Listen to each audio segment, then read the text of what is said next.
Now these guys should clear the suicide lane, and if this thing is smart, it will go right now. Right now, right now. Oh, it's going. Okay.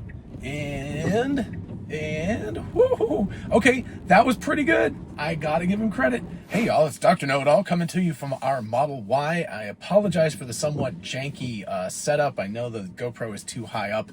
Misinformation took the Cybertruck down to Florida for a conference that she's running, and she took my sunglasses and also the proper setup. So we're going a little bit janky today, so I apologize if it's up too high and you're not getting a great angle. Anyway, so we are going to go to my gym and then do a couple of other things, but first we're going to go to the Dollar General. I thought that it was giving me the option previously of starting it up with just a button push, but I guess I'll have to do it via the, I don't know.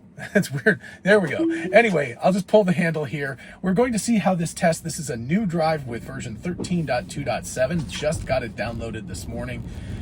So I'm very curious to see how this works relative to 13.2.2, which was the latest version I had on the Model Y. We had 13.2.6 on the Cybertruck. If you haven't seen that video, definitely check it out up here. It was perhaps less than stellar. I am expecting the Model Y to do significantly better. It is I don't know, the full self-driving stack is much more robust on it. So anyway, we're going to go to the Dollar General and check that out. We'll make an unprotected left. We'll see about how it handles the parking lot. It should be able to handle things like let's go ahead and put this in full screen mode. It should be able to handle things like going into reverse and stuff like that the Cybertruck simply can't do at this point. So I'm crossing my fingers that actually this will be a really boring drive. But anyway, so we'll go to the Dollar General, then we'll, I guess it doesn't like my sunglasses. So anyway, the little green green dot is not on, so it doesn't seem to be able to support the eyes only full self-driving at this point. If you don't know, I'm not touching the wheel or the brake or accelerator pedals, but if I have to take over, of course I will, and once in a while, because it doesn't seem to be able to see my eyes. See, I'm here. Anyway, because it doesn't seem to be able to see my eyes, I'm gonna have to tweak the wheel once in a while. That's not actually steering, but just giving a little bit of pressure to it to indicate that I'm still alive, basically, which is surprisingly annoying when you get used to the fact that it'll just do it with your eyes normally. But anyway, yeah, like I said, I'm hoping that this is a boring drive, because 13.2.2, which was, I guess, 0.5 versions old at this point, was exceptionally good. I didn't feel like I had anything really to say about it. And, I guess we'll see what happens with the weather. There's a little bit of inclement weather, as you can tell. But, I'm hoping that it actually goes very well. First thing that will happen, we will probably see the incorrect speed limit, because it's actually 40 miles an hour out here. Oh, let's see. Oh, we get an immediate test. I have no idea. Nice. Okay. It hesitated maybe 1 second longer than I would have, but that was really good. That was very surprising. I love how the world is full of edge cases. It's just like, yeah, okay, so somebody just randomly put on their hazard lights in the middle of the road. I don't even think that was a mail truck or anything. Speaking of that, here comes a UPS truck from the right. So anyway, the car should come out, and let's see how it does in terms of accelerating out of here. Yeah, good. Oh yeah, a little bit more punch. Okay, I like it. Definitely more punchy than the Cybertruck was. But again, completely incorrect speed limit. I don't know why it can't. It just should be able to see that this is not a 25 mile an hour road. And even with this at 40 and in hurry mode, you can see I'm in hurry mode here, and 40 miles an hour. It is definitely driving under the speed limit, so I'm going to have to give it a little bit of ding about that. It should be driving, let's say 45, something like that, right? It doesn't have to be exceeding the speed limit a lot, but it should not be going under it. Maybe it's decided that due to the, crappy weather, it's going to go a little bit slower, but I don't think the weather's that bad. It shouldn't be enough to cause it to drive significantly slower. So, it's edged up to 40 miles an hour, but I think for hurry mode, if you were in chill mode, I'd be like, sure, that's great. But in hurry mode, 40 miles an hour seems pretty wussy. So anyway, we will see. We're going to make a right-hand turn out of here. We'll go down Atlanta Highway for a while. We'll go to the Dollar General. This person will almost definitely come out in front of me. Yep, there you go. I can predict Georgia drivers. I know that they're not gonna sit around and wait for me. They're gonna get up. But at least he wasn't causing me to wait. But this is really slow. I don't know why exactly it's decided that it needs to go this slowly. Unfortunately, that guy is making a right-hand turn or a left-hand turn out of the right lane, which kind of sucks. So Yeah, that's a bummer. So we'll be stuck for a while. I don't understand why people don't go into the left lane just as a nicety to people who are making right-hand turns. Generally speaking, I almost never go this way because I hate this light. It's a super long light. And you'll notice I talk about this all the time, that if I'm going the other direction, I have to like override the full self-driving navigation and go that direction. But anyway, it's a long light, but I usually go in the left lane if I'm turning left, if I am at this light, because I don't want to be rude to other people and keep them from making a right-hand turn. So it's that kind of like thinking ahead thing. So human drivers have problems too. Anyway, so interesting. I don't know why exactly it's decided it needs to get into the left-hand lane here, but whatever. It doesn't really matter. So 45, we're still undercutting, underperforming. I don't know. It's going pretty slowly, a little bit faster. And again, maybe it's because it just detects that it's crappy weather and it's like, I'm going to go a little slower today. Which, again, I could understand. This is one of those situations where I feel like it would be nice to have some sort of text overlay. It used to be, and also, interestingly, look at the automatic windshield wiper is like, I don't know. I think it should be probably wiping the windshield a little bit more frequently than that, because I'm having problems seeing at this point, which means the cameras must be having problems seeing. So I don't know why it's not wiping the windshield more than that. We'll see if it decides it wants to catch up. Anyway, so with the older versions, there's a difference in the way the whole software stack works, and it's kind of a black box. And so Tesla sort of, like, the display module doesn't really understand what the driving module is doing. That's the long and short of it.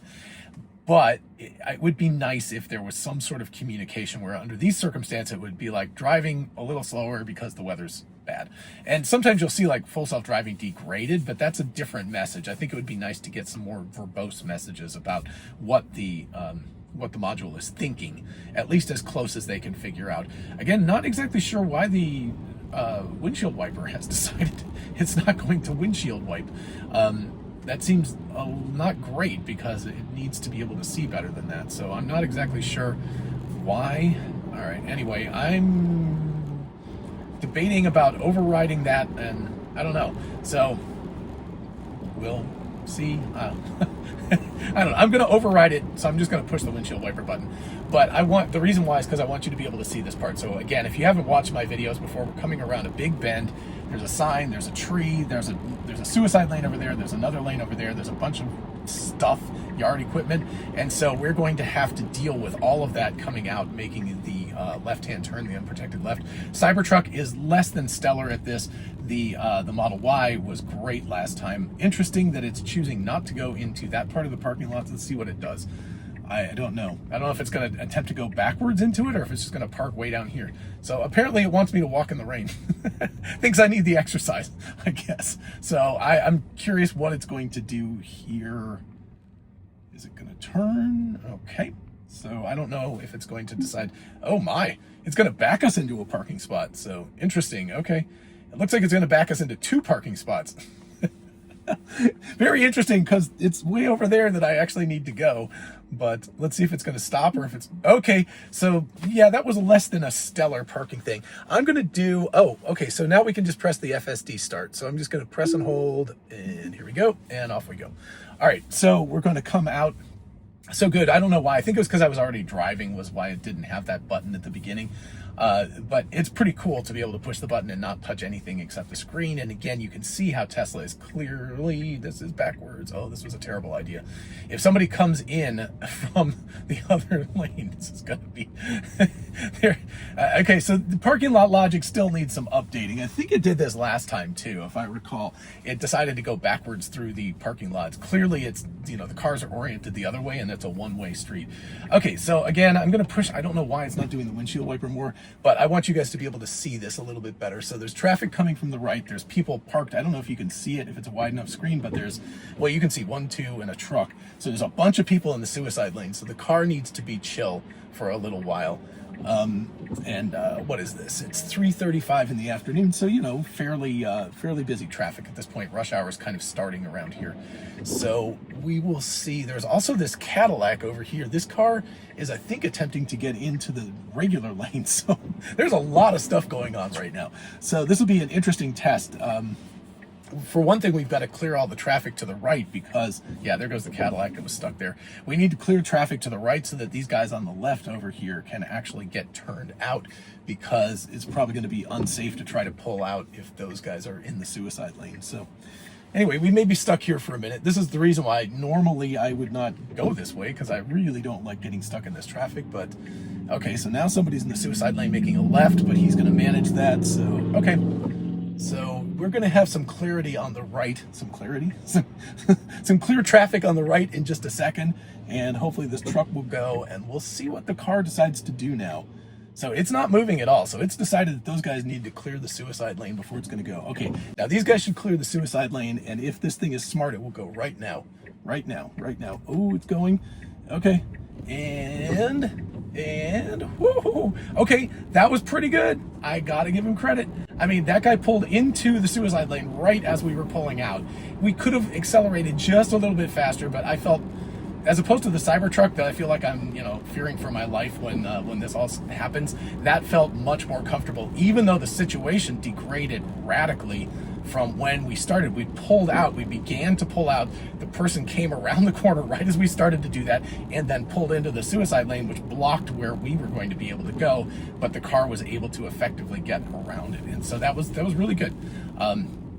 It's one of those reasons why you don't like to do unprotected left-hand turns in those sorts of circumstances, and why that's always my least favorite part of the test, and I do it first because I'm like, I just want to get it out of the way so I don't have to deal with it anymore. Okay, so anyway, let's see how this thing does in terms of, so we're going to get on the highway, go a couple of stops, and then we'll get off, and we'll see how far and how well things go, because maybe I'll go to Haven Memory Care as well, just to put it through a roundabout and some other testing, but I don't know. We'll see how long this all takes. It is supposed to take another 11 minutes. So yeah, we might call it quits with the just getting to the gym if that all works well. So that'll give us a mix of this city traffic on a big road, some highway driving, which is good to see how this is doing on that, getting off, and then navigating through some back roads and stuff to get to the gym. So that should be adequate to give us a good test. I know normally I go to Haven Memory Care and try to keep it consistent, but I have not been able to get to the gym today, and it's getting fairly late and I need to go. So we're just going to double duty things. We'll see how it works. Anyway, so yeah, I feel like, the circumstances are that the weather is kind of garbage, and so I think that the car feels like it's driving a little more conservatively than normal. By the way, the little green light, the dot right there, has come on, which means that it is now actively monitoring my eyes, even though it can't see them, because clearly I'm wearing mirrored sunglasses. So, yeah, it's a little bit brighter out there than I'm giving it credit for, but I gotta wear the glasses, right? You gotta represent with the Dr. Know-It-All glasses and stuff. So I'm like the opposite of, no, I guess I am Clark Kent, right? I'm wearing the glasses, so anyway, not Superman. But yeah, so it's really interesting to see how it feels like it's driving more conservative. Now, it's a little difficult to know because I haven't had, this is my first drive with this new version of the software, so I haven't had a chance to test it on a sunny day when the conditions were better and see if it's a little more aggressive. But it feels like that versus like 13.2.2, which I've been driving. I actually hadn't driven this car in a really long time. I've been driving the Cybertruck, but this information left for Florida on Saturday morning. So since Saturday morning, I've been driving the car. So this is Tuesday, so Saturday, Sunday, Monday, Tuesday. Yeah, so 4 days basically I've been driving with it. And let's see how it negotiates. It needs to get over into the right-hand lane, so it's doing that. This is much better midterm planning, folks. Good job to Tesla. The old version of the full self-driving, like version 12 and especially previous to that, would stay in the left-hand lane and then all of a sudden try to get over as fast as possible. This was really good. It was like thinking about it and going like, okay, not too far away. You can see here we got one light, two lights, but these kind of happen in quick succession. And then we got this thing we have to get to the right to get over to enter onto the highway. So it was clearly like, okay, I need to plan ahead. And I really appreciate that. That's something that it has severely and sorely lacked in the past. So that is a big advantage that it's got doing this version of it. So nice job, folks. Anyway, we will see. Wow, a lot of left-hand turners over there. So now we'll see how it negotiates getting into the right-hand lane as it needs to do that, but it also has quite a bit of time. It's got 0.2 of a mile or so. And yes, I do use miles. I know I'm a metric-only person, But I tried using kilometers for all this stuff, and it gets very confusing with speed limits and mile, everything, all the signage is in miles, and it's like, otherwise you're doing multiplication and division by 1.6 all the time. It's very inconvenient. It requires a lot of mental arithmetic to make sure you're driving the right speed limit, and the distances and all that kind of stuff is all a mess. So anyway, this is the one place where I actually still do use miles. I hate it. I wish that they would dual post speed limits and distances in kilometers and miles. That would be a lovely thing. Elon, you're in the government right now. You actually could make that happen. You should do that. You should make everything go metric, or at least double signage. That would be a big infrastructure project. That would make some people very happy. You'd be like an infrastructure person. So anyway, we will see. I doubt that's going to happen. Nobody seems to actually care. So, okay, so we got a car coming up behind us. This Jeep is being extremely, ooh, I like that. Okay, so the car like gave us a nice little push. It was like, you're slow, you're getting in too slowly, I'm getting around you. So as soon as that white car went around, it was like, yeah, we're out of here. Very cool. All right, so now we got 4.5 miles or so to go to get to Chase Street, and we will turn off the highway then. So this will give us enough. We'll have a chance to go through a construction zone. So this is like a really good section of highway to test out.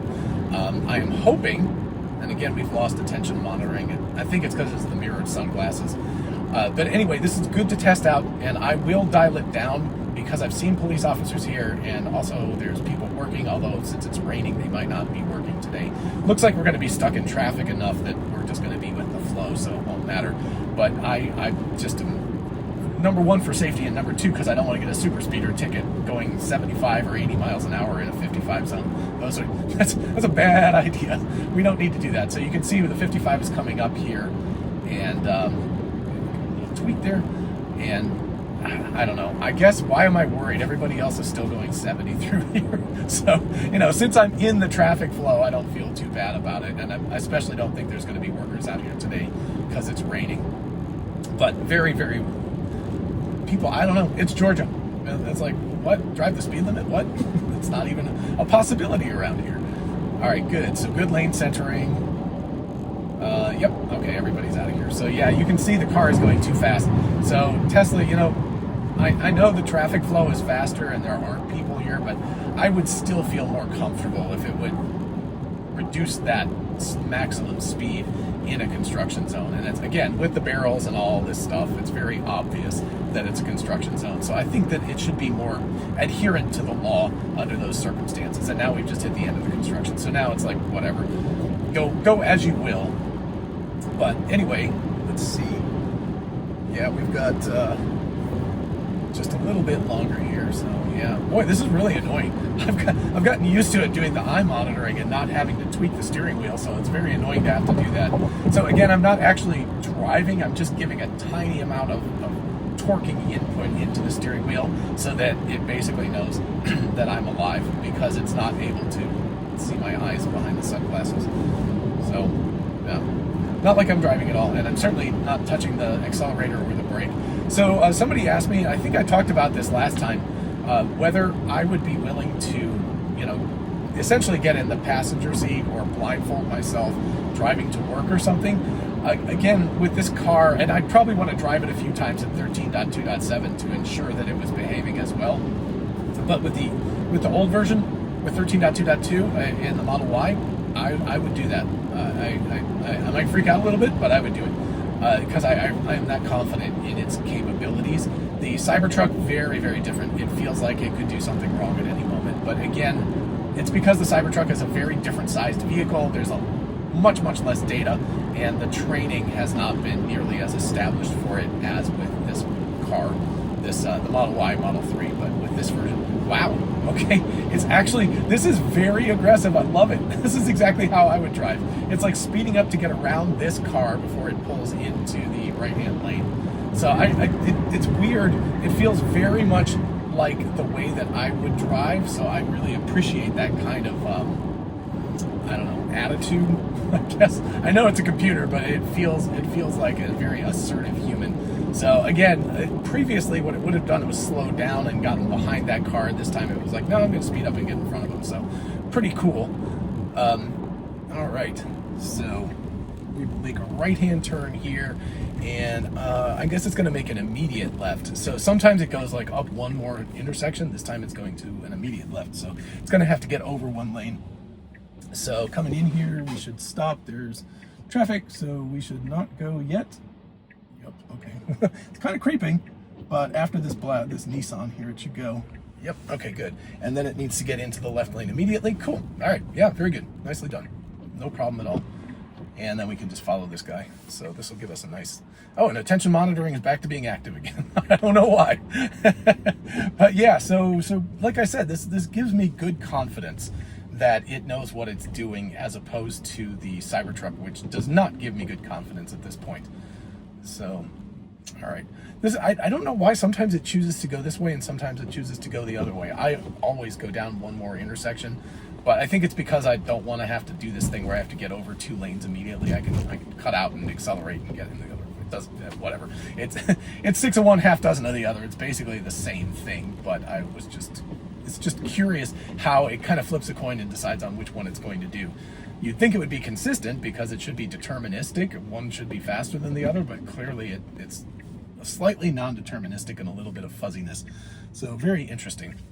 By the way, speaking of that, if you haven't caught my video that I recorded earlier today, and so this would be yesterday as it comes out, I will post it at the end. You should definitely check it out. Hasn't been the most popular video in the world, but I think it's important. It's about how prompting languages are actually, I call it, asymptotically approaching programming languages. And I think that that's a really cool kind of insight, and it gives us a clue into how to think about dealing with large language models systems, as Christopher Potts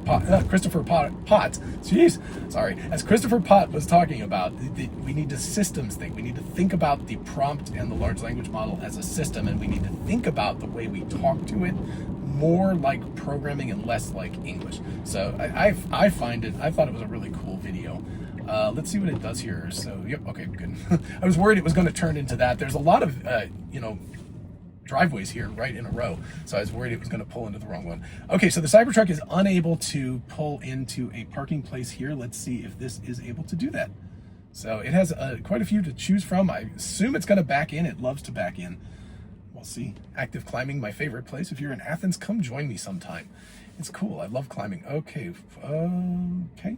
It hasn't. Oh, are we going to actually pull in forward? Is it going to pull into 2 parking places? Okay. All right, it's backing up. This is interesting. What is it doing? Well, that's just going someplace else entirely. That was weird. It could have. Oh, this is so bizarre. Oh, it's weird. I think it's actually like it's stuck itself in a loop. Oh, this was so close to being like perfect, but now it is. Oh, yeah, that was not the right, not the correct answer. So it left me it left me high and dry in the parking lot. So this is something that Tesla has said that they are going to work on for future releases. Let me make sure I don't hit this car. He's turning around. Is that they're going to work on us being able to specify how we want the car to park. In other words, drop us up at the door, which is kind of what it did right there. It was sort of like, more or less, it was like, well, here you are. I'm just going to drop you off like an Uber driver, which is very different than please pull into a parking place.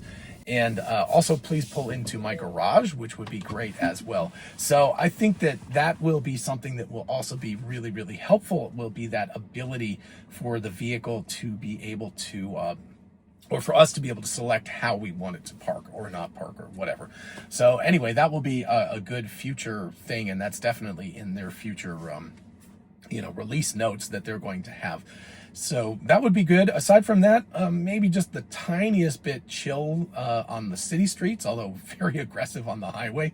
But I think I would chalk that up to probably the crappy weather that we're dealing with right now. So good test.